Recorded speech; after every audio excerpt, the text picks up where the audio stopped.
নমস্কার, সাত কথাতে আপনাদের সবাইকে স্বাগত। আজকে ইলিশ মাছ দিয়ে একটি খুব টেস্টি রেসিপি আপনাদের সাথে শেয়ার করব।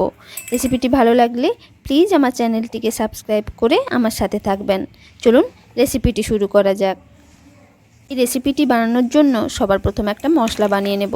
তার জন্য একটা বাটির মধ্যে দুটো কাঁচা লঙ্কা দিয়ে দিলাম আর দিয়ে দিচ্ছি পোস্ত। এখানে আমি 2 টিস্পুন মতো পোস্ত দিয়ে দিলাম আর সর্ষে দিয়ে দিচ্ছি।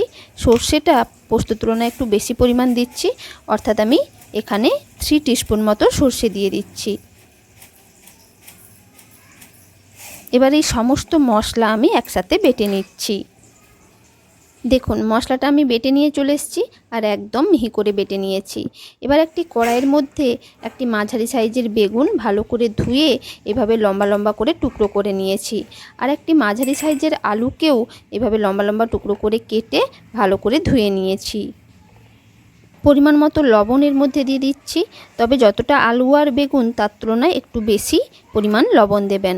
এবার দিয়ে দিচ্ছি 1/2 টিস্পুন মতো হলুদ গুঁড়ো, 1/2 টিস্পুন মতো লঙ্কা গুঁড়ো এর মধ্যে দিয়ে দিচ্ছি, তবে আপনারা ঝাল বেশি খেলে আর একটু লঙ্কা গুঁড়ো দিতে পারেন। একটা বেশ বড় সাইজের পেঁয়াজ ছোট ছোট টুকরো করে কেটে রেখেছি, সেটা এর মধ্যে দিয়ে দিচ্ছি। আর দিয়ে দিচ্ছি টমেটো কুচি, একটা মাঝারি সাইজের টমেটো নিয়েছি, সেটাকেও ছোট ছোট করে কেটে রেখেছি, সেটাও দিয়ে দিলাম। আর দিয়ে দিচ্ছি একটা কাঁচা লঙ্কা কুচি, আপনারা ঝালের পরিমাণ বেশি খেলে আর একটা কাঁচা লঙ্কা কুচিও দিতে পারেন। এবার যে মশলাটা আগে থেকে বেটে রেখেছিলাম সেই মশলাটাও এর মধ্যে দিয়ে দিচ্ছি। হাত দিয়ে এই সব কিছু এবার খুব ভালো করে মেখে নিচ্ছি।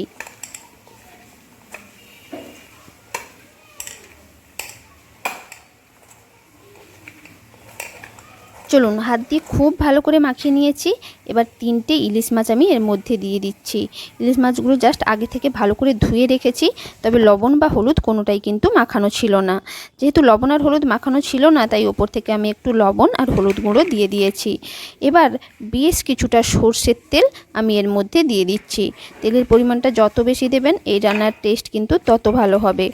এবার হাত দিয়ে আবারও সব কিছু খুব ভালো করে একবার মেখে নিচ্ছি।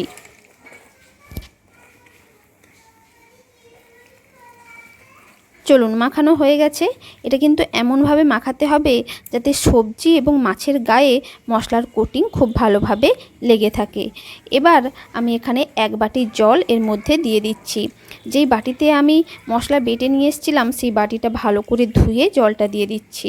এই যে দেখুন একটা মাঝারি সাইজের বাটির ঠিক 1 বাটি জল আমি এর মধ্যে দিয়ে মাছগুলোকে জলের মধ্যে ভালো করে ডুবিয়ে দিচ্ছি আর মশলার সাথে মিশিয়েও নিচ্ছি। চলুন এবার এটাকে আমি ভালো করে ঢাকা দিয়ে দিলাম। এমন কিছু দিয়ে ঢাকা দিতে হবে যাতে চারপাশ থেকে একটুও না ভাপ বেরিয়ে যেতে পারে। ফাইনালি এবার আমি গ্যাসটা জ্বালিয়ে দিচ্ছি আর কড়াইটাকে খুব সাবধানে গ্যাসের উপর বসিয়ে দিচ্ছি।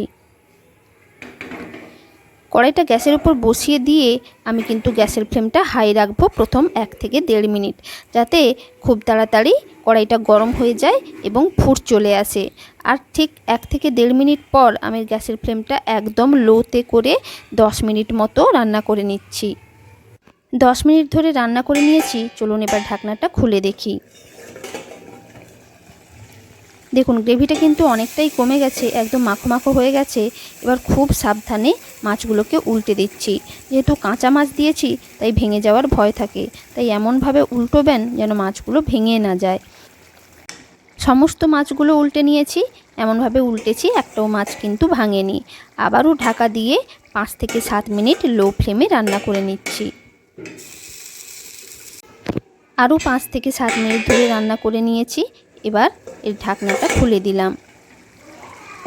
দেখুন গ্রেভিটা কিন্তু আরও একটু কমে গেছে আর আলুটা একদম ভালোভাবে সেদ্ধ হয়ে গেছে, তাই আমাদের রান্নাটা কিন্তু একদম কমপ্লিট। এবার আমি গ্যাসের ফ্লেমটা অফ করে দিচ্ছি।